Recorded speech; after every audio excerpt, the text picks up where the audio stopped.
Welcome everyone to our College Conversations workshop tonight. Thank you for joining us. Tonight, we're going to be focusing on preparing students with learning disabilities for college and what that path looks like. So we're going to go ahead and get started here. Just want to give you a couple housekeeping tips. First of all, you guys are all muted and your videos are turned off. That is intentional. We're recording this presentation so that we can share it out with everybody who registered but isn't able to make it tonight, and it'll also be going out for you. So if you want to re-watch any parts, you can do that later on as well. Also, we will be doing some Q&A at the end of the presentation, but you can submit questions at any point just using the chat box. So if you hover over your little Zoom toolbar, you should see an icon that says chat, and you can just click on that and it'll open a window where you can type in your questions. Just make sure it says questions going to either directly to the host or to everyone, however you post it is fine. And then just lastly, we're going to be giving you a lot of information tonight. Gina and I have been working on this presentation together to really try and cover a good amount of what we feel like is important information to share with you guys. So if you have note paper, pen, or a little page open on your computer screen to take some notes, I'd recommend it. So we will jump in here. If I can figure out how to turn slides. Here we go. Okay, so first of all, I'll introduce myself. I'm Megan Trezza, and I'm the owner of La Jolla LearningWorks. And I'm really pleased to welcome Gina Gerrato Greenhaus from Greenhaus College Consulting back with us again here. And for our topic tonight, talking about students today with learning differences and how we're preparing them for college, especially in consideration of what's been going on here and the impact of COVID-19 and just all the changes and things that have really been changing, it seems like week by week as we go. So we'll try and put that all into context here. So Gina, it's really nice to see you again. I'm excited we finally get to do this topic together again here. Absolutely. I'm excited also. Working with students with learning disabilities is truly a passion of mine. So we share that, and it gives me great pleasure to see them succeeding in college. So this is one of my favorite presentations. So let's get started. Great. Well, the road ahead, as we know, in the last couple months has been very uncertain, right? We're in this unprecedented crisis, and it's hard to know the answers. The answers change all the time. We've had this shift to online learning in all the public and private schools here in San Diego. So we've had to get comfortable with what's going to be the new norm, right? So standardized tests have been canceled and rescheduled a couple times. And it's starting to look now, I think, that we're back on track. But it's been really stressful, I do have to say, for lots of students and their families. Absolutely. So the last time we spoke, Megan, you were saying that students were having mixed experiences with the online learning. Can you tell me a little bit more about your students with learning differences? What has it been like for them?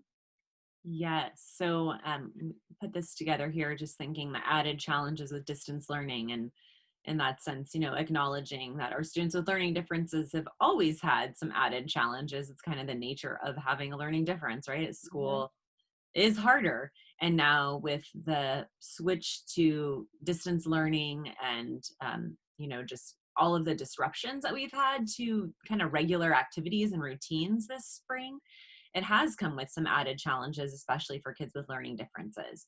And, one of those things is that, just nothing was planned, right? We all hit this pandemic unprepared, and teachers and schools and everybody just had to pivot, on a dime and try and figure out a new way of teaching, and for students, a new way of learning and operating. And it's been varied across the board from school to school, and even within schools, teacher to teacher, of, just how well that's been executed.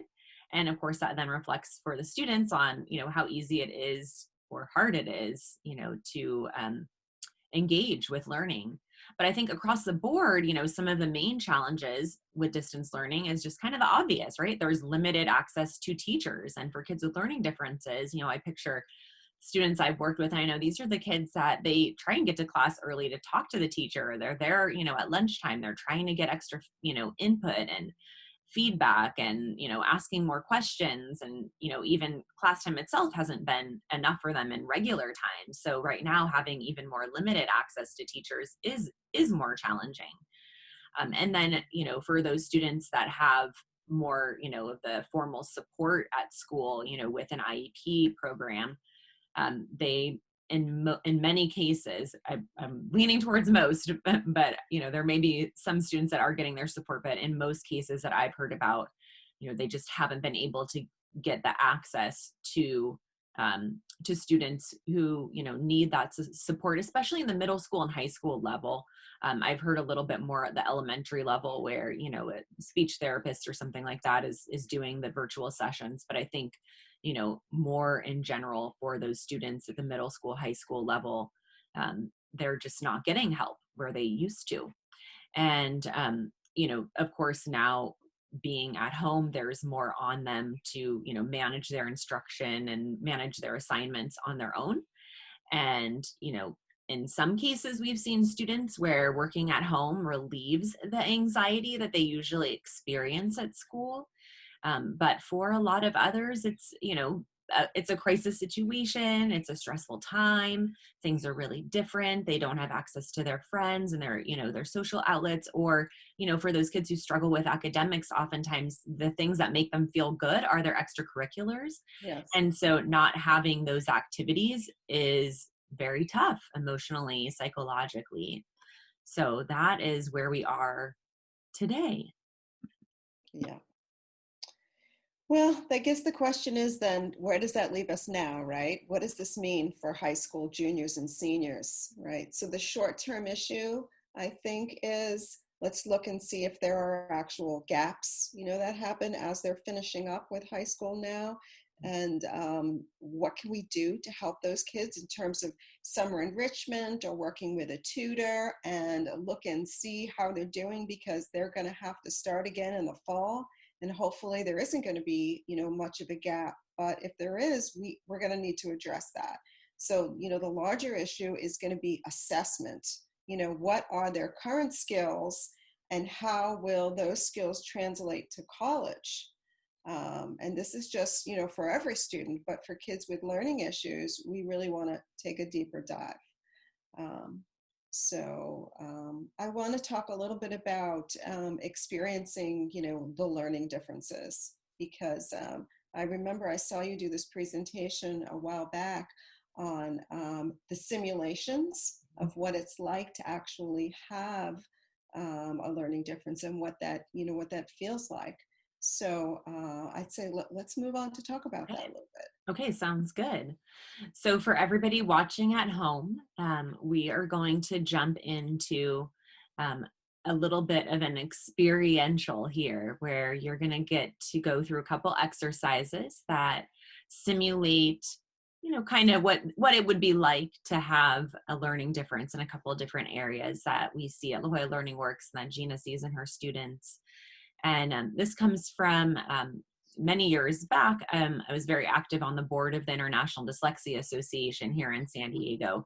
And we always did these simulations for schools and at our annual conferences. And we do them for, both teachers and parents. And it's always been very powerful. And even for myself as an educator, I've learned and gotten something out of it. We do this training. I do it for my staff every year at La Jolla LearningWorks. And it's just a nice way to really kind of dive into the empathy side of what our students are facing. And I think when we're talking about accommodations and we're talking about remediation and we're talking about how their paths are different, it always helps to contextualize that and what's it really like for them. So we will start with a little dyslexia simulation here. So this is going to be a reading exercise, because that's what we're talking about. In most cases with dyslexia, it affects spelling and writing also, but we typically think of reading. And so what you're going to see on the next slide is a passage. And the passage is going to look a little bit different than what you're used to reading. You are going to find that those symbols that you recognize as an I or as an I could have the sound of an I or an E. And the symbol that you would recognize as a P could have the sound of a T or a P. So you're going to have to do a little extra decoding here. You're going to have 1 minute. So I'm going to flip to the next slide, give you a minute to read the passage, and then we're going to move on to the next exercise. And we're going to go through 3 different exercises. And at the end, we're going to stop for a little discussion of this section. So buckle up. Here we go. And note you have the key right there on the screen. So I'm counting for a minute for you all.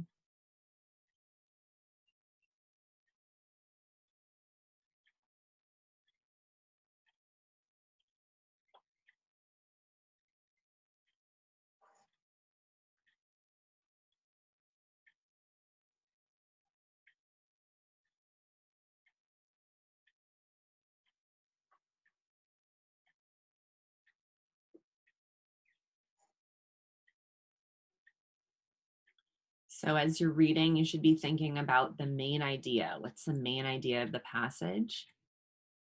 Should be a little over halfway through it now. Coming up to the last 15 seconds here.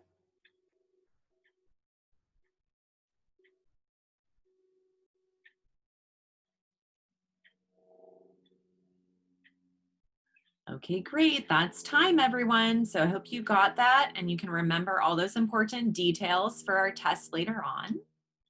Next here, we're going to be doing a little listening exercise. So make sure that you are listening and paying good attention so that you can answer some comprehension questions after this 3-minute lecture. Here we go. Morning. How are you? It's been great, hasn't it? I've been blown away by the whole thing. In fact, I'm leaving it.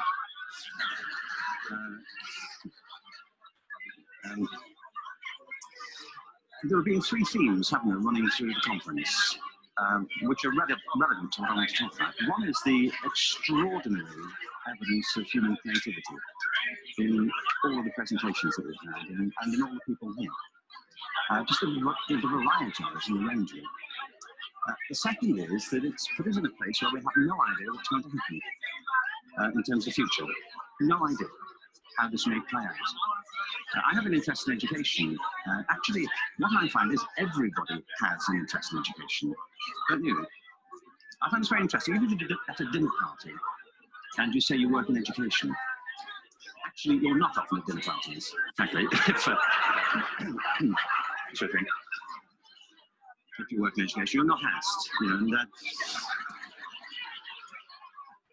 and you're never asked back, curiously. But if you are, and you say to somebody, you know, what do you do? And you say you work in education, you can see the blood run from their face. They're like, oh my God, you know, why me? It's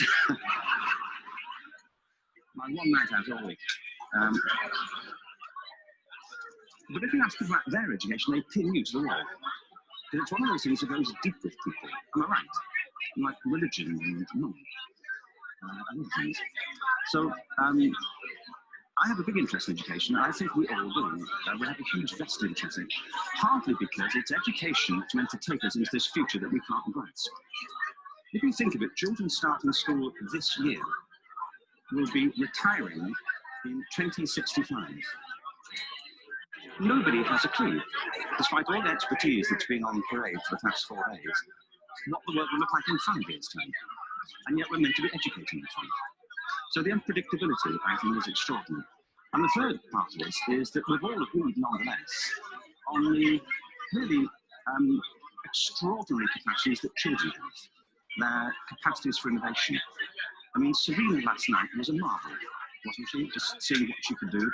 And she's exceptional, but I think she's not, so to speak, exceptional in the whole of childhood.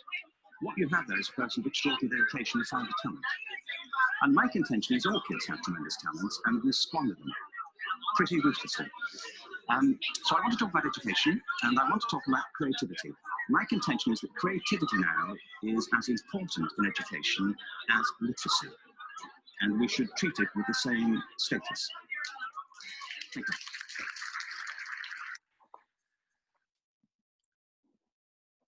So how was that? I've done this numerous times, and every time I get really antsy listening to that 3-minute segment. Hard to stay focused. Right? Yeah. So you guys have your chat box here, and if you'd like to participate, please give your responses in the chat box to see how you comprehended that little lecture, a 3-minute lecture. What is the nature of the inherent challenge with education according to Sir Ken Robinson? And what does he contend is as important as literacy and education? So you can submit your responses there. And we are going to go on to the next one. This here is a little video. It has no sound, so you're just going to be watching. And then again, you're going to have you'll have a question that's part of this video to answer at the very end. And here you can submit your response in the chat box.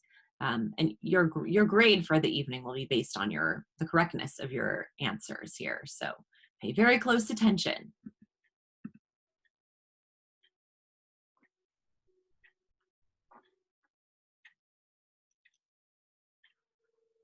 And this is just kind of an introduction to it here. So this isn't really the exercise.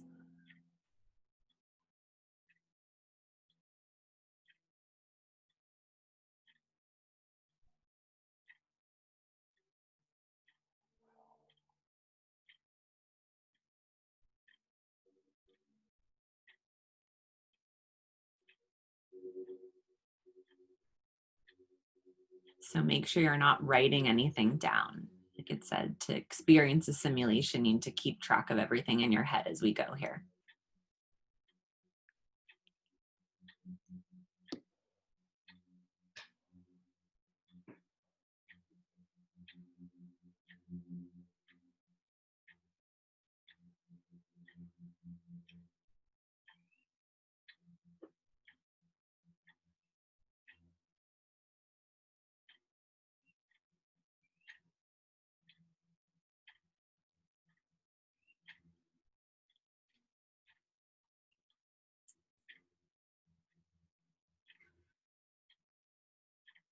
Okay, so go ahead and submit your responses there. Opening up the chat window here so I can see everyone's responses. So you can go ahead and add them as we go here. So we're going to move on.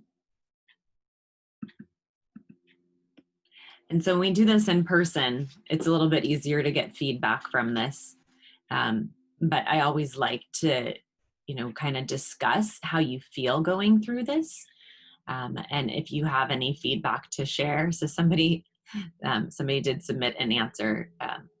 We'll get back to the answer on the math question when I see more responses in here. But just in general, how did you feel? And Gina, you can share. I know you've done this one before, but what came up for you in this? It feels uncomfortable. Yeah, it just feels like you're a little unfocused, like there's a lot going on at the same time. Yeah. Nothing thrown at you, I think. Yeah. And I always, notice these exercises feel really long, even though they're really short amounts of time, right? And that I repeated that a few times. That's just a 3-minute lecture. I think because to me, it feels like 30 minutes listening to it. And, just to think that students, that mimics an auditory processing disorder, and students who have learning disabilities, they have to sit through, 20, 30, 45-minute lectures. And, when we get to the college level, even longer, right? And, just how difficult that would be if that's your experience day in and day out. I've had people in audiences before just share that they felt anxious, right? Just sitting there and doing these as simulations. And so we can see, that sometimes that anxiety becomes a little bit of chicken and an egg situation, and that, you can have a learning disability and that might bring on anxiety, and it can kind of just like keep perpetuating the cycle with the difficulties that you face in school. If anybody wants to share in the chat, please feel free, and I'll just echo your responses to the group here.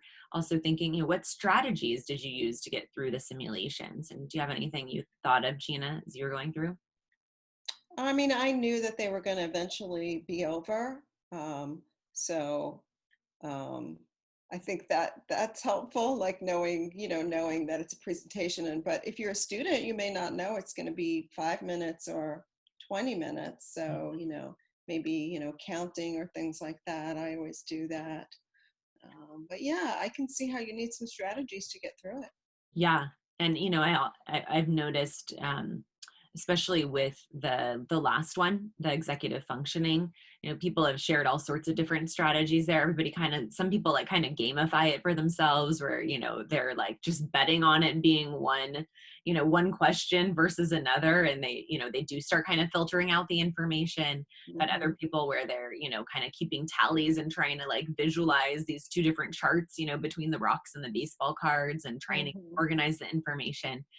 But just in those efforts, I think it really demonstrates the kind of challenges that kids face, especially with that executive functioning, that it's just overwhelming to deal with a lot of information. And it's really hard for them to organize that information, whether it's, mentally organizing it, to process something, in their mind, or if they have to process it and organize it and get it out on paper, or if they're digesting something that they read and they need to then, organize that content and figure out what's important, to study for a test or to remember.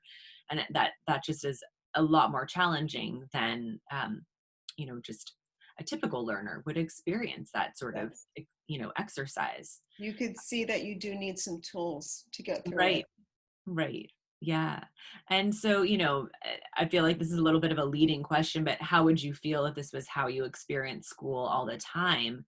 And I like to put that out there again to the audience, and just also thinking, as a reminder and kind of another point to kind of drive home here, we are all very intelligent people here. We've all, been successful through life and, have good relationships, have lots of good things going for us. And yet these, exercises still threw some challenges our way. And that's really how students with learning disabilities experience life as well.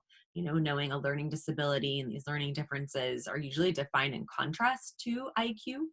And so, these are smart kids who experience a lot of frustration in not being able to do what they see other people doing a lot easier, and feeling like they should be able to, because it's just this like frustrating barrier impediment. And so, that, is always my point of compassion for kids who have to muddle through this as a day-to-day experience and can't get out. So if you are curious, the answer to the math question was A, it's 250. And I will just sum up here with one of my favorite slides, just a reminder, great minds don't think alike. And so, if you take nothing else from tonight's presentation, just, knowing that, for students who learn differently, they come with their own gifts and talents, and their brains are wired differently. And I use that term really specifically with intention of calling it a learning difference instead of a learning disability or a learning disorder. There's the diagnoses, but there's really just an individual too who has, difficulties in the context of school, and they might be able to excel and do amazing things in life.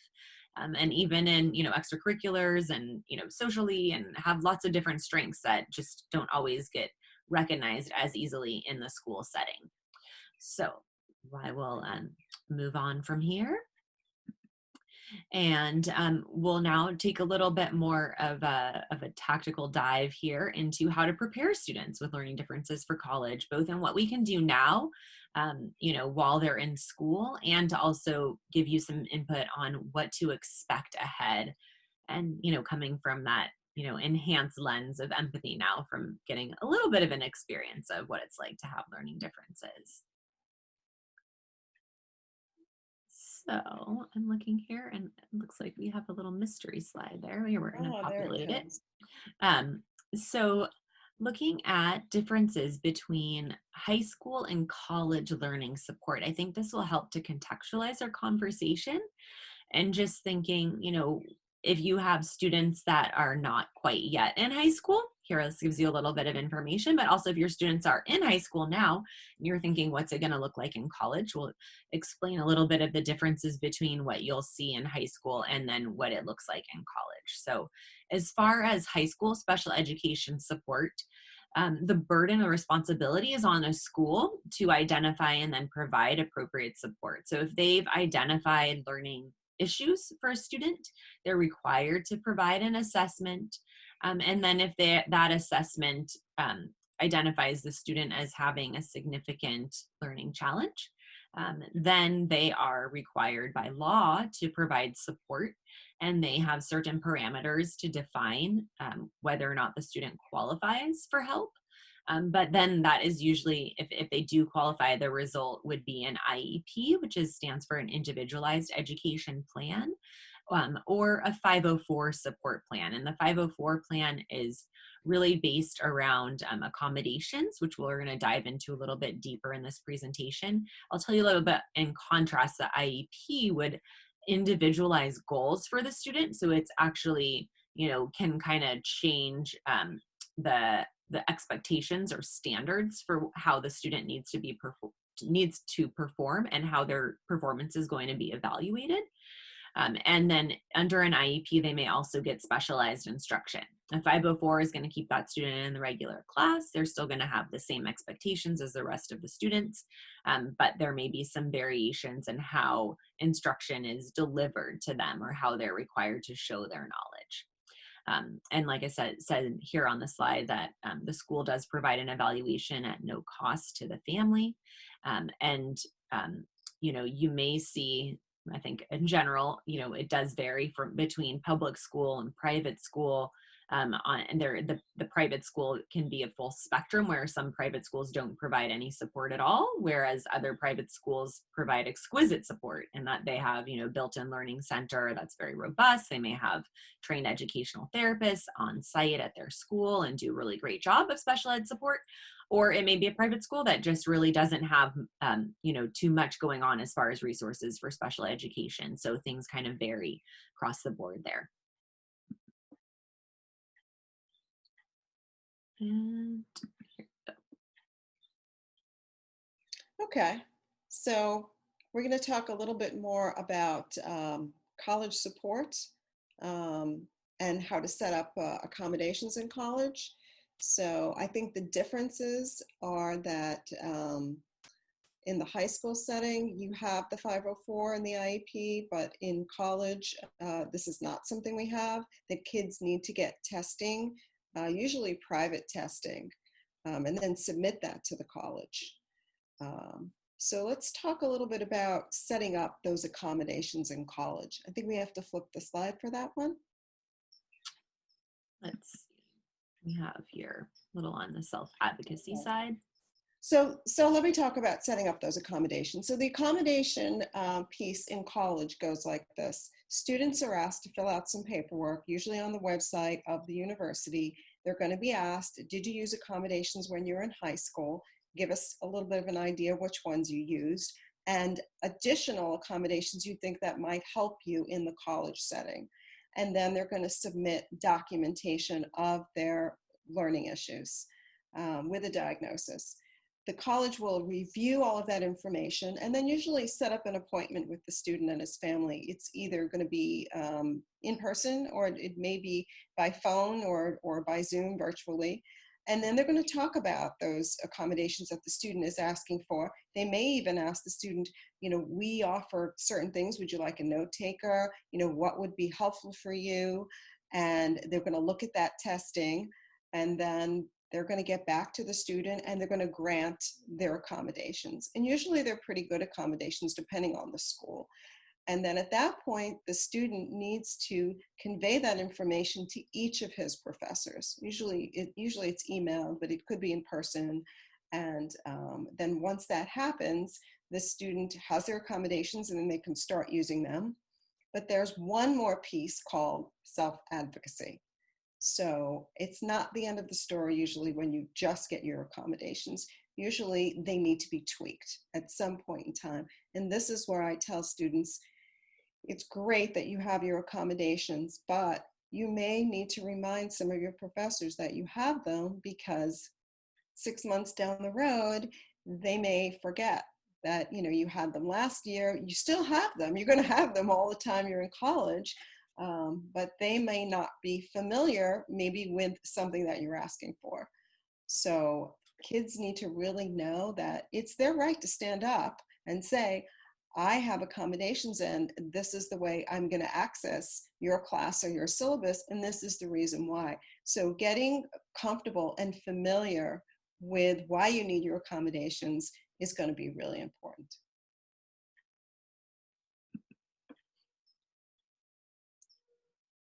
So we need to know that professors are not going to be required to modify the curriculum. So an example of this could be if you're taking foreign language and you're having difficulty, they can't change the entire class, or there are things that they can't modify. However, it does make sense to try and ask questions, because I have seen all kinds of things happen. Kids with anxiety saying, I'm not able to do this presentation, even though it may be that kind of a class where you have to do public speaking, but they may get an accommodation where they can do their presentation for a small group or in the professor's office, or have it videotaped, as long as they can show that I learned the material and I've learned the skills. Where there's a will, there's a way. There's always a possibility. So advocating again and asking is super important. And they can also go back to the Office of Disability saying, I'm having a tough time in this class. This is the reason why. Is there anything you can do to help me? Can you help me to write an email to the professor? What have you seen other kids do in this particular situation?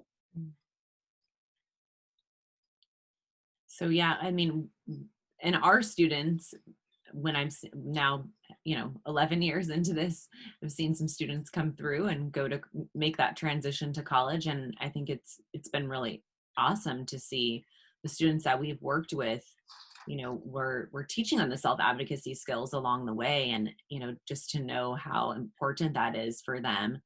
And those kids who have that knowledge of an understanding of their disability or their challenges, and, what kind of tools they need to perform well, they've done really well, because they really do. They have to go out and seek it themselves, and they have to go meet with the disabilities offices.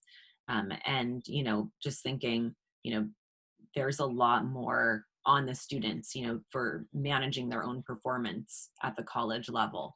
And so I think, I know of kids with learning challenges who haven't gotten help and really do struggle with that transition to college. But, from what I've seen of the students that are going through, and doing educational therapy and getting support through high school, they typically make a really great adjustment, because, because things are a little more handheld through high school. It gives them that opportunity to develop those skills with support, and making mistakes where there's, guidance available on how to then handle that and learn from that mistake. But I think, without any support in high school, that could be a really daunting transition. I usually tell my students, so I understand high school's been tough. This means that college is probably going to be a lot easier for you. Yeah. Because you've had these experiences before.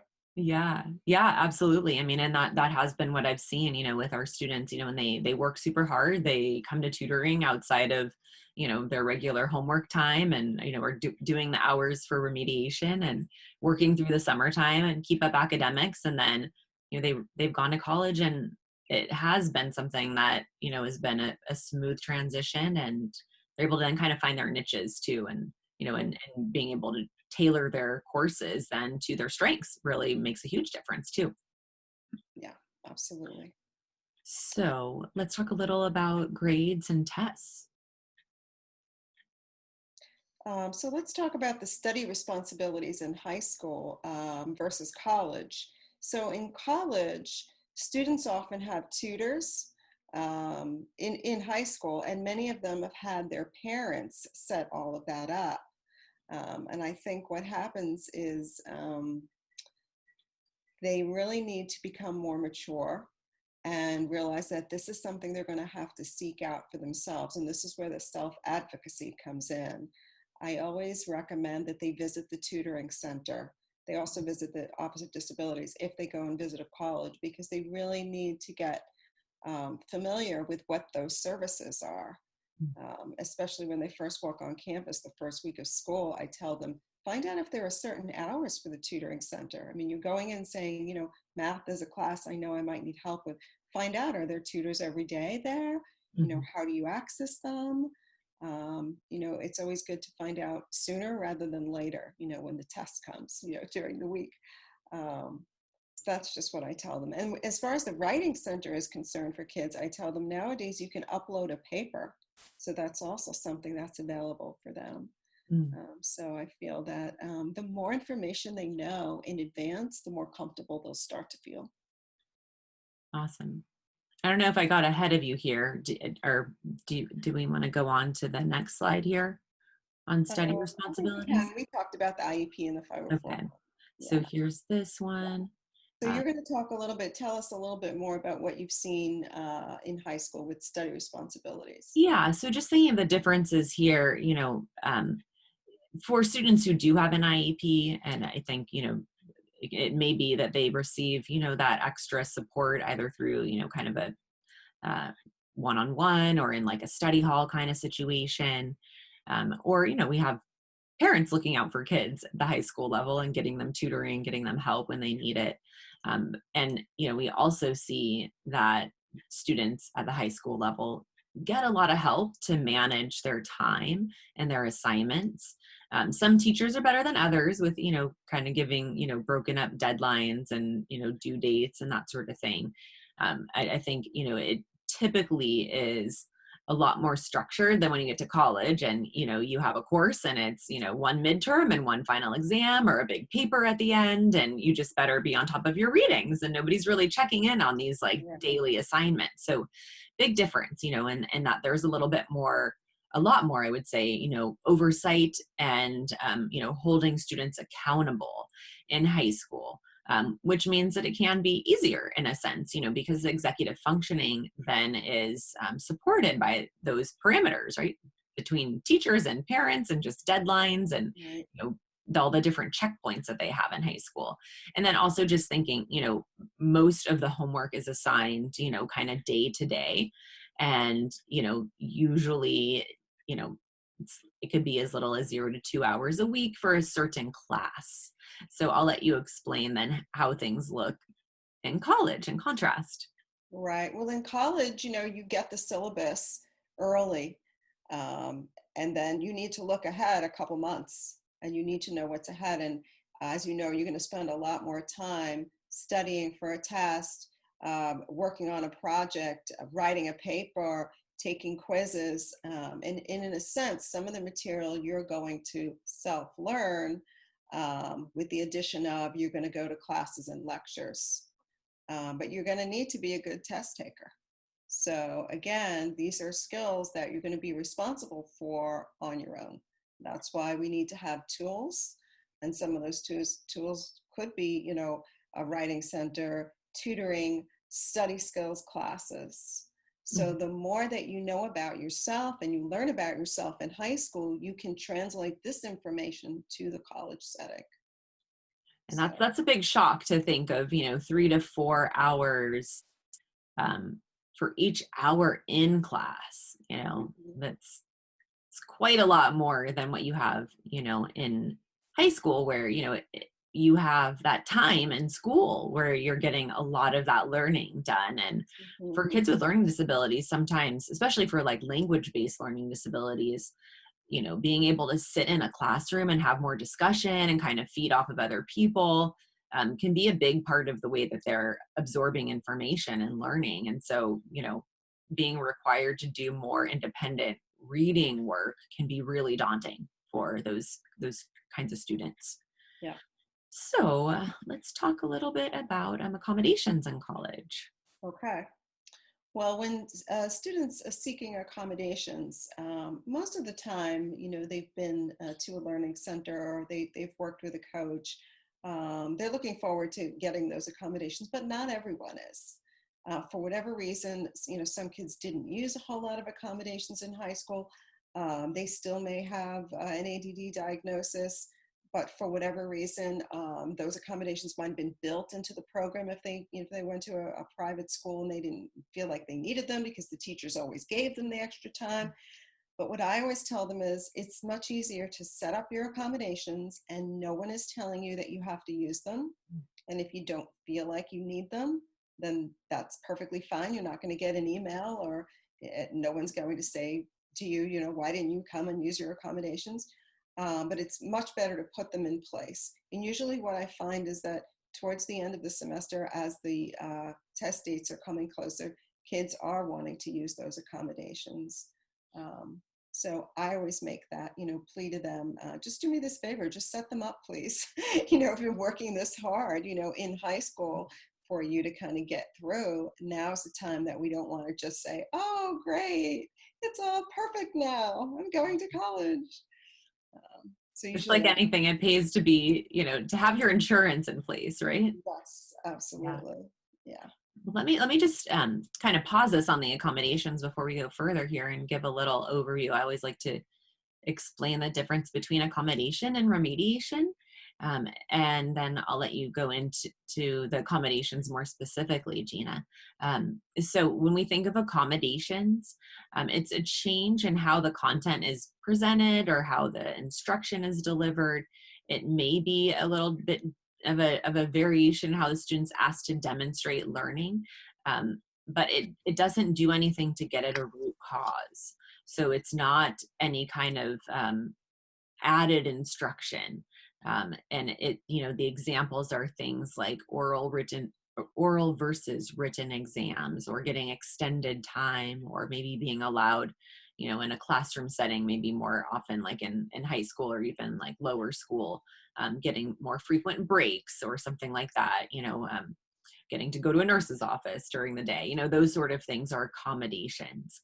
The remediation is what comes with an IEP, and that's when you're actually taking a look at the root cause and providing more specialized instruction to address those gaps or those blockages that are in the way for the student to, you know, perform at the same rate as their peers.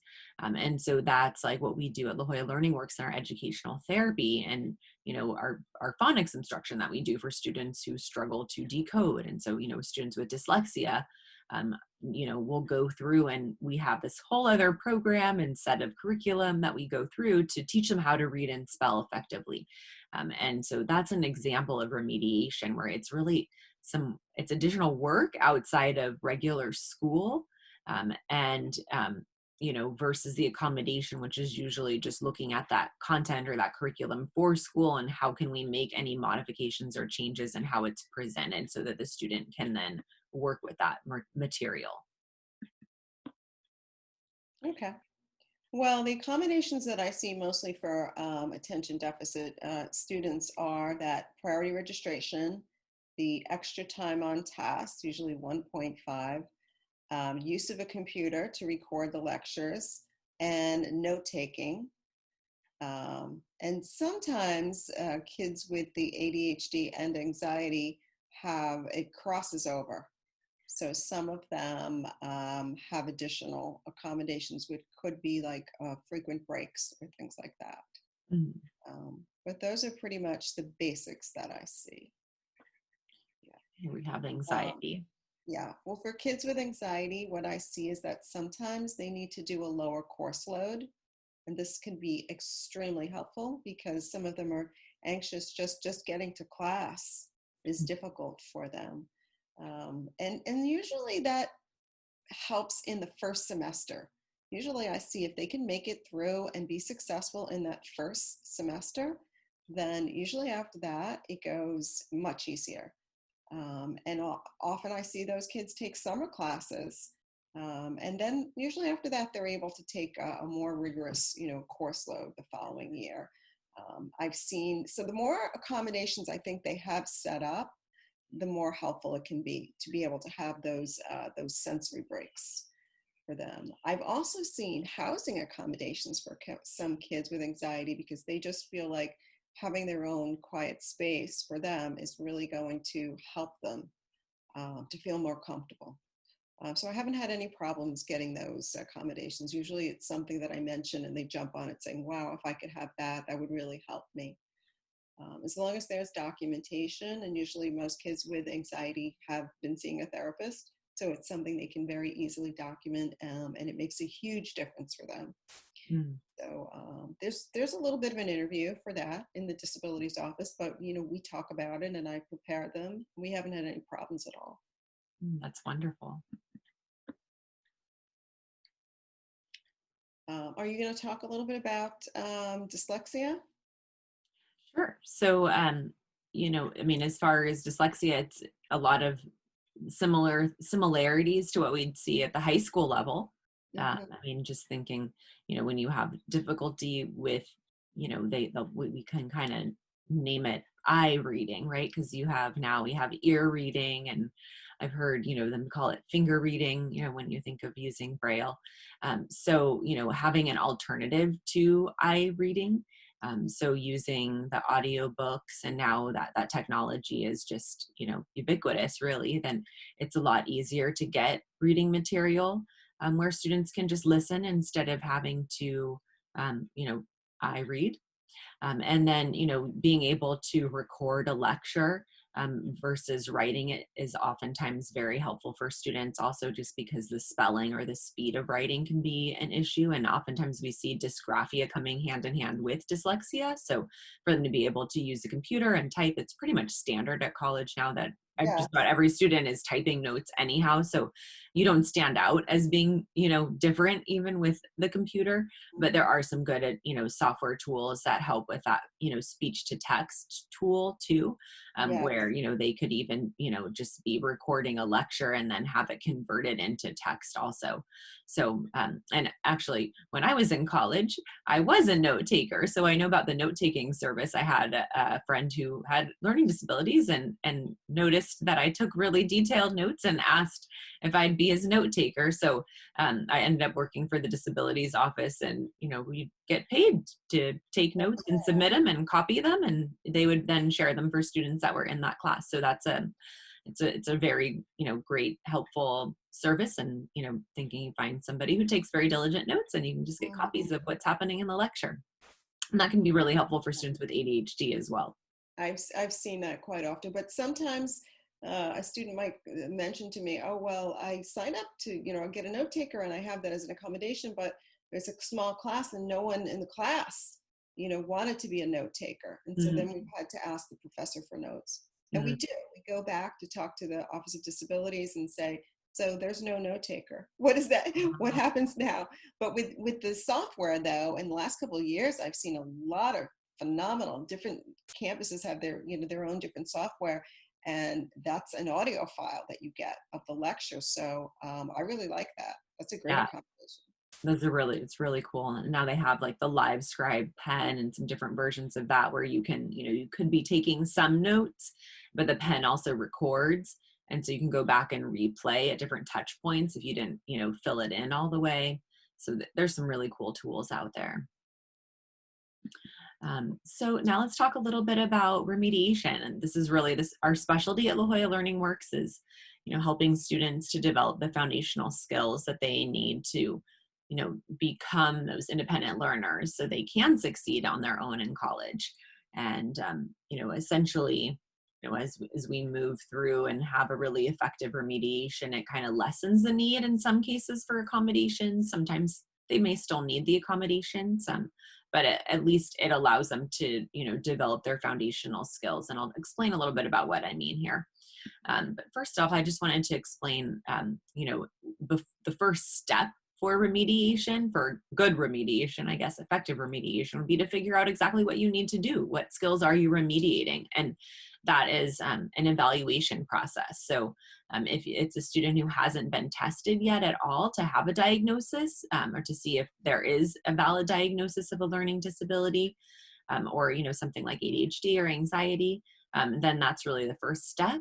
We talked a little bit about testing, private versus public. And I just wanted to mention here too, we always think that private testing is just a great way to go, whether or not that's your first test or it's your second test or your third, but just to have that as, a comparison to the public testing, just thinking in the public school, again, that the purpose of their testing is to identify who's qualifying for support. And that doesn't necessarily rule out that you don't have a learning disability if you don't qualify for support. So you can actually go and be privately tested and, be diagnosed with a learning disability that might not have been severe enough to qualify for support in the public school. So a little known fact is that if you go through the public school and get testing, paid for by the school district and conducted by the school as part of an IEP evaluation, and you are not happy with the results, you don't feel that it's thorough enough or conclusive enough to tell you what needs to be done to help your child, or you feel like they might have missed something, you can request for what's called an IEE, which is an independent education evaluation. And what that is code for is essentially a private evaluation paid for by the school district. So just keep that in your back pocket, tuck it into the back of your mind. And if you ever come to a point and you need some guidance on that, you can always reach out to us on that. But we also do evaluations at La Jolla LearningWorks. We do I should say, full, psychoeducational evaluation in partnership with a psychology team that can diagnose for learning disabilities. And then also just within our own office staff, we do assessments that just help us determine the course for remediation.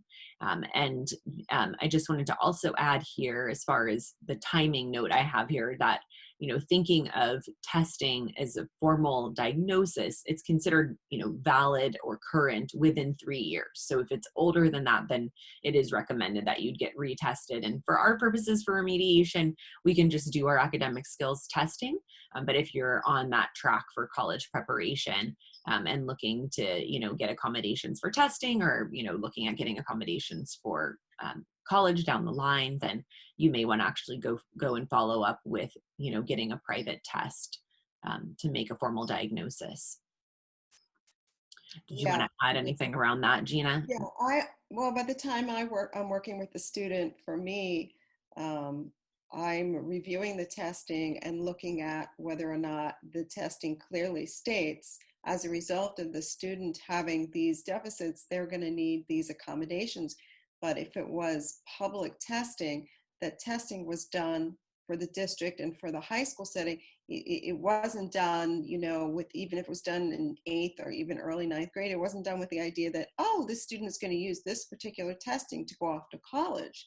So it may not say they need this and this and this in terms of their accommodations. And so that may be a little confusing for the colleges, which is why, for me, the best testing is the testing through a private educational psychologist, because it will support the student and what's going on for them, right now. Yeah. And that's usually the same, for our experience, we get a lot more executable information from private testing than from the school district testing. The district testing tends to just give us a list of scores and not a lot of, analysis. Right. Follow-up information. Right. So just to kind of do a scan through here, just to give you an idea of what remediation looks like. So as far as, students who have dyslexia, I wanted to do a little overview of what some of the signs are for this. So students who have dyslexia, typically, you think of them as being slow readers that are inaccurate. So they have a hard time, reading all of the words correctly, and also can reflect in their spelling. They can be, it depends, sometimes weak in reading comprehension and writing strategies because they don't have good fluency in their reading. And sometimes they overcompensate with just good reasoning. And so they kind of make up for where they're lacking in being able to read words accurately and kind of tying together meaning from the context. So sometimes we actually see students who have stronger reading comprehension than they actually do decoding skills. But the point I wanted to make here is just, reading is something that you see in every class, whether it's reading directions, reading test questions, or full on, reading for a textbook, and whether that's math or science or psychology, right? You have reading across the board. And so what we see is sometimes students can kind of get through, depending, a few years of elementary school, or maybe they get up to the middle school level. And when it really turns into a lot more independent reading that they have to do to learn that content, that's typically where we see these things, become more evident as far as a learning challenge that, hadn't been previously diagnosed. And, understandably, these are the kids that don't like to read. It's not their choice activity. So what we do for these students as far as remediation is we put them through, like I alluded to before, what would be called like a phonological training program. The gap of what's getting in the way in most cases for students with dyslexia is difficulty with what we call phonological processing, which is basically just understanding the sounds and being able to match those sounds and symbols of our letters and words. And so we go through and we break them all down. We teach them the different symbols, we teach them the different sounds, we show them how they match, we show them where there's exceptions to these rules because English is a little bit complicated as a language. And we help them to, basically build their fluency as readers and writers, because they're, essentially like kind of flip sides of the same coin. And so for a student with a need for support with dyslexia, you'd want to see an educational therapist. That's like my team, or reading specialist. But the actual diagnosis would come from an educational psychologist or neuropsychologist. And so auditory processing, we're talking about how a student processes information that they hear. And so these students, there's different aspects of auditory processing. So they may have some difficulty on the speech side because they haven't heard things, as clearly and as, consistently. They might miss information, so they ask for repetition. Teachers in earlier grade levels might just, note poor listening skills is oftentimes what they dub it as. And sometimes this is hard to distinguish from an ADHD diagnosis because these kids appear to be distracted and they seem like inattentive kinds of learners. But if you think back to that simulation we did with the Ken Robinson and that distracting noise, did we all feel like we had ADHD when we were listening to that, right? So it's very hard to focus when you are having a hard time filtering noise, and that can be one aspect of auditory processing too. So in helping students with auditory processing, there are some different kinds of listening exercises that we can do. We can oftentimes, engage with an audiologist as a specialist who, helps with diagnosing auditory processing disorders. And there's a couple really great ones around town who, have some different games on the computer or some different exercises that they can give students to work on. But what we usually do in our learning center is helping these students to kind of relearn the skills that they've had a hard time acquiring, like writing, spelling, and sometimes it has to do a little bit with, kind of matching up the listening skills with good note-taking strategies. And then thinking of executive functioning. So, really this encompasses the how to learn and how you demonstrate what you know. And really, outside of school, it's how you get things done and perform effectively in any area of your life. Thinking of, managing tasks, keeping track of assignments, keeping track of any materials and belongings, due dates and, dates, anything like that, appointments.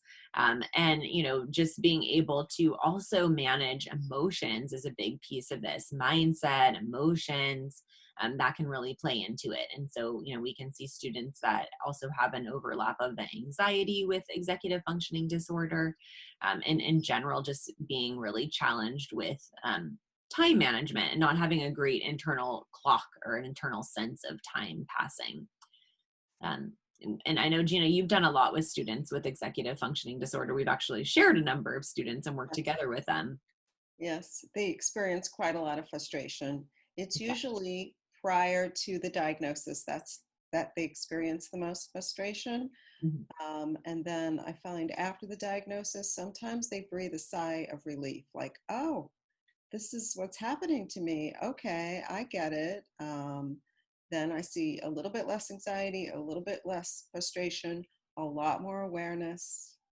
and then usually some buy-in, like there's something we can do. There are some tools we can help you with this. There are specialized tutors that can help you, provide you with some tools and give you that remediation.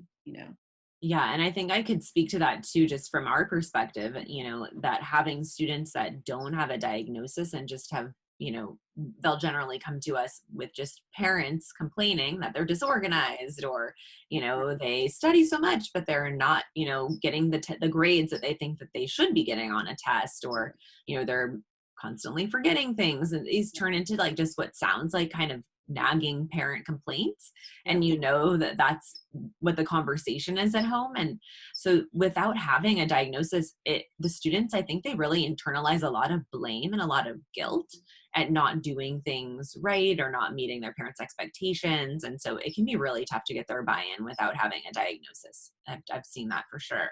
And it can be one of our biggest barriers to having success in remediation too, is, that student just feeling like, this is their parent making them do something, and, it's the parent having an issue with them, and not being able to peg it on something that's, a valid learning disorder.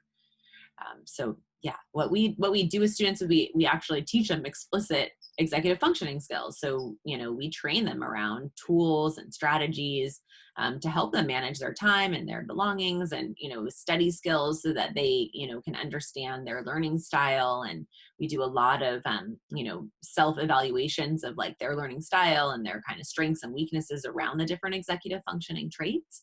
And then help them with some of those, specific academic skills that require a lot of demand on executive functioning, like reading comprehension and writing, where, it's a lot about organization and retrieval of information. So, here as far as evaluation, an educational therapist wouldn't be your main point of contact to diagnose an executive functioning disorder. But if we are seeing a student who has been diagnosed, we can evaluate for what areas we want to remediate. So I would suggest seeing an educational psychologist or neuropsychologist, especially for that initial diagnosis.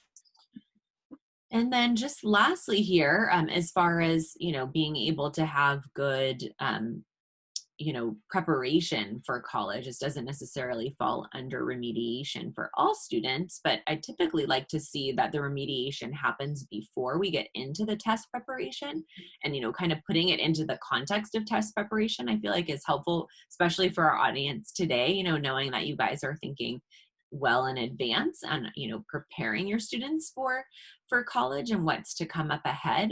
But we don't just want to jump into test preparation alone. We really want to be able to address those foundational challenge first, because when you think of what happens on an SAT and ACT test, we're testing reading, we're testing writing, we're testing math, and we're also testing, the executive functioning of getting through a timed test, managing emotions, being able to stay focused, all of that. So, we've seen students that, a lot of different students with different kinds of disabilities that have been able to do really well on these tests when they get accommodations in place and they put some time in before we do direct test preparation into really working on the skills themselves. So that's really our approach to test preparation for students with learning disabilities, is let's look at the skills first, and then we can do some practice and real strategy work on the test, once we've laid down that foundation on the skills. And then, I don't know, Gina, did you want to address anything here about just the timeline for testing? Well, I think everyone is on a different timeline. It's easy to be in high school and look at your friends and what they're doing, and they may be even approaching test prep as early as, grade 10. They want to get it over with, maybe even in the summer. So they go back in junior year and they feel like, oh, I've taken care of it. It's out of the way. But if there are classes that you need to remediate, then that is something that you absolutely want to do first. And if you're struggling in certain classes and you're getting C's, you want to work on that before you jump into test prep. So you may go ahead, get your accommodations in junior year, and 6 months down the road you get a great score, and it was not lost time. You need to address those foundational issues before I believe you jump into that SAT or ACT. Yeah, definitely agree with that. So I think we're gonna conclude here, passing it off to you, Gina. Okay, so we're going to talk a little bit about the college levels of disability support. So there are 3 different levels. Most colleges do, of course, offer basic support. Your larger universities, usually your public schools. There are some mid-sized private schools and even public schools that offer moderate support. And then we have what we call comprehensive support, which is usually a fee-based program. But let's break it down little by little. So the first kind of support is the basic support. So with basic support, you're going to see like a decentralized approach to helping students. So what I mean is that there is, of course, an Office of Disabilities, but there may not be a trained person there, that has a background in special education. It may be more of an admissions person or, higher educational professional. The faculty may very well not be trained, in what it's like to work with students that do have accommodations. So that's why that advocacy is so important, because the student may have to, explain themselves, more than one time. And with basic accommodations, the college is going to provide pretty standard, a little bit of extra time on a test, maybe priority registration. So you have to have some pretty strong testing and a student who can really advocate for themselves to do well in that environment. A very mature student. You have to know yourself. If you go to a school with that's going to offer you just pretty basic accommodations.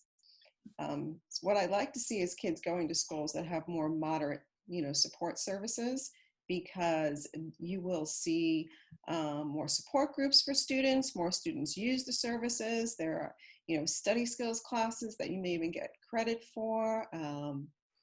The Office of Disabilities may even jump in and initially help the student to advocate for themselves, to email professors, to talk with them, to actually teach them, offer them workshops. And of course, they do have a background in working with kids with learning issues, and they're there to truly support the student. So that's what I like to see. And usually there's more than one learning specialist in the office. There are a couple. So if one is not available, there are plenty of people there in the office, and they truly want to help you. And usually a different learning specialist for, let's say, kids with a medical condition. There's someone usually assigned in that area. Someone with, hearing, mobility, psychological, for the emotional piece, anxiety, depression. There's going to be someone else with that background. It's not that just one person handles, a myriad of, disabilities that they don't really understand. Usually you can walk in and it's extremely, accessible, and they'll work with you and they'll modify whatever it is you have in order so that you can remove barriers. Comprehensive support is usually a fee-based program. So we can see comprehensive support in terms of, it could be a small university that's mostly functioning there for kids that do have gaps. And sometimes the first year they may take some non-credit classes. On the flip side, you can have a comprehensive supportive disabilities office that is fee-based within a traditional environment. So their students are integrated into the college. They may, play a sport and get involved with activities, but one of the things they do is they go every week, twice a week, for academic coaching. So there are sometimes learning specialists, assigned to work with those kids in a comprehensive supportive, program. And, with the diagnosis, usually psychologists will be able to make recommendations to a student as they're applying to colleges, which is why I like to look at their testing and see where they are, so that I can get an idea. Maybe you should apply to one or two of these programs because it would be beneficial to you. So that's what, comprehensive support, looks like. And with comprehensive support, honestly, the mission of the school is to really help the students succeed. There are going to be a lot of ongoing education for faculty, trained learning specialists, Sometimes there are bridge programs in the summer for the students to start in the summer instead of the fall, so they can really be ready and they can take some remedial classes over the summer and really get acclimated to college life. And some classes may be skill building kind of classes that are not full credit, but they're there so that you can jump on board in the fall and really be ready. And there are just a lot more services available in the comprehensive program. So I think we're going to go to a case study after this. Mm-hmm. So this was a case that, that I had worked with, and actually we had shared together. Was a student that did very well with academic coaching. Initially, he was not diagnosed and had a lot of frustration. Then we were able to actually get him the psychoeducational testing diagnosis, extra time in the ACT, did a great job with that, remediated some of his grades, talked about this on his college application, what his experiences had been. And then we set up accommodations. And I remember it was towards late spring, summer that I had referred him to you. And by that time, he was very much on board with the idea, did very well, and then went off to college. So by the time he arrived, at college, he was definitely looking for support. He was having some positive experiences with tutoring. So it's always nice to have that partnership. So the case study I wanted to share was a student that we worked with, and this is more of the perspective of long-term support and really getting started early. And this one's really cool and special to me, just because I've now seen this student go through, and you can see the punchline at the end. He's in his just finished his first year PhD program in chemical engineering at UC Irvine. So this is a really cool story. A student started working with us in 7th grade, and very, very bright kid in the seminar program, so high IQ, but he had some real learning challenges, ADHD, dyslexia, dysgraphia, and really was down on himself. And noticing, those differences between his peers and himself, and what he could comprehend and understand, and his ideas, and then his ability to get them out, which was a lot lower than his level of thinking. And so, we worked 3 hours a week with him year round, 7th grade through 12th grade, addressing reading comprehension, helping with the schoolwork itself, and developing executive functioning skills. And we really encouraged him to reduce his course load in high school, where there's the temptation to take all those AP courses, and realizing this was a student who had a gift in the sciences, but even a science class, especially an AP class, comes with a lot of reading. Those are really big textbooks. It's a lot of reading that's required for those AP classes. And so actually convinced him to take ceramics in his I think it was junior year of high school, and that became his real passion, was ceramics, and really an amazing outlet for relieving stress. And I actually have a number of pieces of pottery in my house that he threw and glazed, and ended up just really doing some amazing work in just the chemistry of glazing, where he found a little overlap of his passions, as a little side note. But he did take the ACT with accommodations, and we worked kind of steadily and on a long-term basis of like building the vocabulary, working on those reading skills and writing skills to get ready for that test. And he was able to do well. And he wasn't very open initially to testing with accommodations. And like you said, Gina, some students just aren't. They don't want to, right? They don't want to be different. They don't want to accept that they're different. We had a couple conversations about it, and explaining that it's really about leveling out the playing field. It's not giving him an advantage. And he ended up doing well then with accommodations, and succeeded, did really well through UC Davis undergraduate. And I'm super happy with his success story now. But I love, this was a text message I got from him in his freshman year at UC Davis. And he, was just sharing with me his initial impression at college, but what really stood out to me was the self-advocacy and, the pride that he had in getting the accommodations then, and, making that successful transition to actually see, what I kept telling him, the light at the end of the tunnel.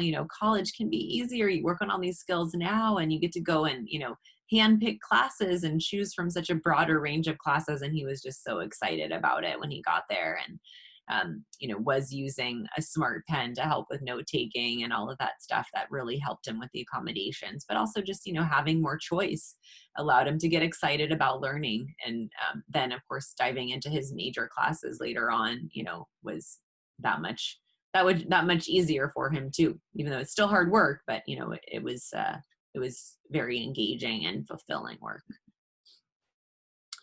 So Gina, I'll pass it off to you here. Kind of close up for us. Yeah. So I think that it's a big question. A lot of parents will ask, is my child really ready for college? And I think when you start early, like you did with the other student, you have a long time to, do the remediation, get to the tools, work with the student. And so they have the best odds of really doing well. But, with other students, sometimes you can do quite a bit just even in the last year of high school in terms of the tools and the remediation and working, working with an educational therapist. I will say that kids who know their strengths as well as their weaknesses, they have sat in on some IEP meetings, they've sat with a psychologist who did the testing for them, and they truly understand it. They can advocate for themselves and they feel comfortable, and they're motivated to want to go to college. I think these kids can be successful. But I think if they are not really clear and they're not able to advocate or to voice what the difficulty has been, maybe they have not sat with a psychologist who did their testing and don't really understand what their disability is at all, then it may be tough for them. And if they haven't done a whole lot of remediation, because in many high schools you can get through high school even with a D, right? So it's passing in some high schools. So if you haven't done that remediation and you have some basic issues with the math and even in English, it can be really difficult, And of course, maturity needs to kick in. We're all, in different places, but oftentimes what I tell students that come to me that really aren't ready is that this doesn't mean that you can't go to college. This means that maybe you're going to start in a 2-year school, but you may very well be ready in 12 months. Just because you're not ready today and there are some things that you need to work on doesn't mean that you're not going to go to college. And really, if you look at this long term, there's really not that big of a difference whether you do this now, when you're 40, you got your degree, when you were 22 or 23. That's kind of what I tell them. There's always time to work on these skills. It's a tough conversation to have with a 17 or 18-year-old though, right? Yeah, it totally is. So as far as planning ahead for college and thinking, about high school, just to kind of sum up here, the key, and especially with, where the conversation is right now, shifting away from the SAT and ACT for college admissions. I know, for this year's class, that's going to be kind of an exception to the rule, but it seems like that's where the tide is going anyhow. So what that means is that there's a lot more importance placed on grades. And what else is distinguishing you as an applicant. So making sure that students are keeping up grades, and if possible, we're offering courses for credit, or students can take a course for a letter grade they may have taken pass no pass during the year. And also just to kind of take a little step back and do a little assessment and check to see, are there any additional gaps that need to be filled because of this period of, I have it as the COVID slide here, which is this period of disruption to learning, and wanting to make sure that, especially our different learners, haven't suffered more. And if they have, that we're able to give them some extra attention to build up their skills, knowing how hard they work during the year to just keep up. They really can't afford an additional 3 months of, spring break here. And not knowing what the fall is going to look like, if fall is, another combination or hybrid of distance learning and classroom learning or reduced classroom time, there's going to be maybe even more need for support there. And then, just going back to that idea of remediation and just how, key that really is to helping a student to then access their strengths. So, diving in and doing some sort of assessment and then, providing that individualized support in whatever areas of fundamental skills, the student needs to build up. And I wanted to just touch on a class that we're offering this summer. So usually we've done our executive functioning coaching as just one-on-one part of our educational therapy, but we've now, in response to the situation we've had here since March with kids all at home, we've put together some group classes, and now we've reformatted around summertime and applying executive functioning tools and skills to just general life and to a summer project that we're going to encourage the students to choose around some sort of topic of interest and, kind of developing some passions and thinking, this could be something they could, potentially build out into, a college essay or something on their college application, but being able to then build the organization, time management, and kind of leadership mindset skills around that. And so you can check out our website. We have a special page that we built to explain this course, and it'll be starting the week of June 22nd, and we'll send it out in our follow-up email too, so you can access it there. And then Gina. Well, this is a little bit about, the services that I offer with students with freshmen and sophomore. I do Jumpstart to College, which is we do academic planning. We plan out the 4 years and we look at high school selection and the courses that students are going to take. I do career and personality inventory to help them with selecting a major. And again, we work on resume building and enhancing activities, extracurriculars. Have to be real creative now if you're going to do them at home. But with things opening up, we hope that changes a little bit for students in the summer. And then with juniors, it's traditional college planning. That's usually from first or second semester in junior year through senior year. And that's when we're, developing the college list and doing application advisement and, essay coaching, having an action plan for them to keep on track and finish all their applications on time. And with seniors, I'm setting up accommodations and sometimes doing advising in terms of whether or not they should take a full course load or a lower course load, or maybe taking, oftentimes I recommend they take a calculus class in a community college before they go off to the four-year school, if that's something that they didn't get to do. And then with college students, sometimes I'm just checking in with my students, with students who feel like they may need a little bit of help, or they may need help just advocating, in the Office of Disabilities, and just checking in with them. It's awesome. I love that you do that too, and really following through with the students, just send them off to college and say bye-bye, but you're making sure that they're all set up well there too. Yeah, making sure everything's going well. And then just as a little summary of the things that we offer, assessment for learning differences, the educational therapy and executive function coaching, and now the classes, SAT, ACT test prep. And we also do kind of similar to what you do, Gina, too. We do some career interest exploration, where it's a little more of a curriculum approach to them, exploring their personal interests and, then doing some exploration of how those match up in the career world. We kind of build that in around motivation and focus, to get them, really geared up to do really well through high school. And then it can also sometimes help them with figuring out what they want to do as a college major. But it's a nice way for them to just see that there is a place for them in the real world where their strengths and their skills are going to line up. And we also do offer the courses for credit. So I'm going to leave it here for some questions. If anybody has questions they wanted to submit in chat, I haven't seen anything come through yet. But we can pause here. I don't know if there was anything else you wanted to add, Gina. No, happy to answer any questions if those will come up.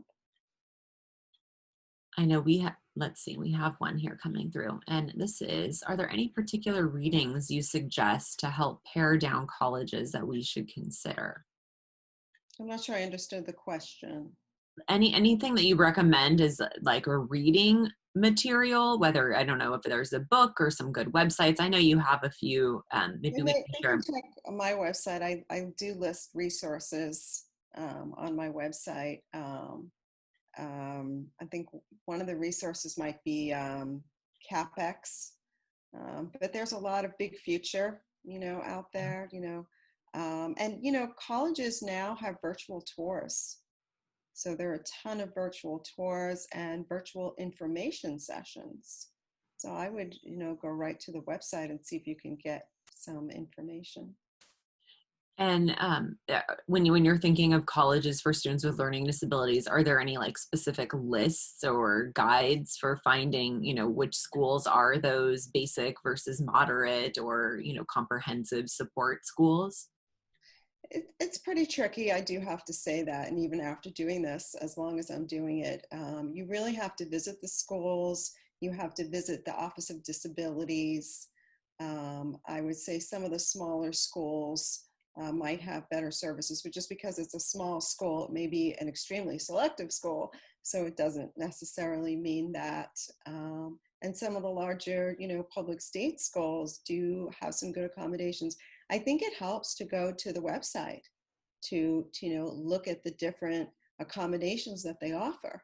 And if you see, a pretty robust office with 4 or 5 heads, 4 or 5 people in that office, that will give you a little bit more information. But there's a lot of public information, I would say, on the internet, but it's always changing. What was a good disabilities office may change if the director changes. So I think it's always moving piece of information. So I think it is important to do research and to do visits, but to try and to work with a professional or to get some kind of a referral. In that area. And then we have another question about, and maybe you may have an answer to this. I could throw in an answer too, but do you know about accommodations for the GRE?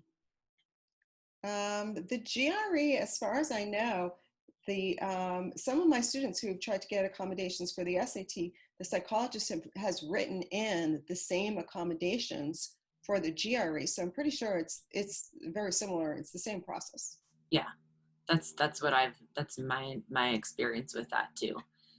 So it basically would still be based on having a private evaluation and having that private psychologist, actually, spell out what kind of criteria you need for testing. So whether that's extended time or, a different setting or, whatever it looks like, that would be part of the evaluation. And let's see, I think that's pretty much it. We'll go ahead and Gina, if you'll share with us some of your resources, we'll add those into the email that we'll send out. So, everybody can check those out. Cause I know when we've done this in person before, you've given out that, a handout with some of those Right. websites and the other tools, but and I know you usually offer a little consultation for people. I'm going to bounce to the last slide here to close out. What's your initial process with a new family, or I guess like really what would be kind of the step for them to, just getting started with you? Really just either to reach out to me, and I've been doing phone calls or Zoom meetings now, just to have free, consults, 30-minute consults, just to find out a little bit about, what their needs are, where they're at. Are they in middle school? Are they, in ninth grade? Did they just finish? Where are they in the process? And what are their goals? and then we can, map out a plan for, what will the coming year, look like, and how can we reach those goals. Awesome. And we do the same as far as having a complimentary consultation up front. So anybody who's, looking at, needing some guidance for, diagnosing, evaluating a learning difference, or you already have the diagnosis and the testing and you're looking for extra support for either the summertime or, kind of full year-round remedial support, we are there for you. We can also just, help you connect with outside resources as well if there's anyone else that you need to put in place to support your child. So you can always call or email our staff. Even while we are working virtually, we do have our staff working full-time during the week. So they're there to help out. Our phone line is active, as well as our general admin email account. And just want to thank everyone for joining us tonight. Appreciate your participation, and we will be looking forward to doing this presentation again. I know Gina and I were already talking about, we're looking forward to doing this in person now, even more than ever before, right? Because that seems like a very novel experience to see people in person. Yes, absolutely. Great. All right. Well, thank you so much for doing this tonight, Gina, and sharing all of your knowledge with us. And we'll look forward to seeing you again. Okay. Take care. Have a good week. Okay. You too. Good night. Good night, everyone.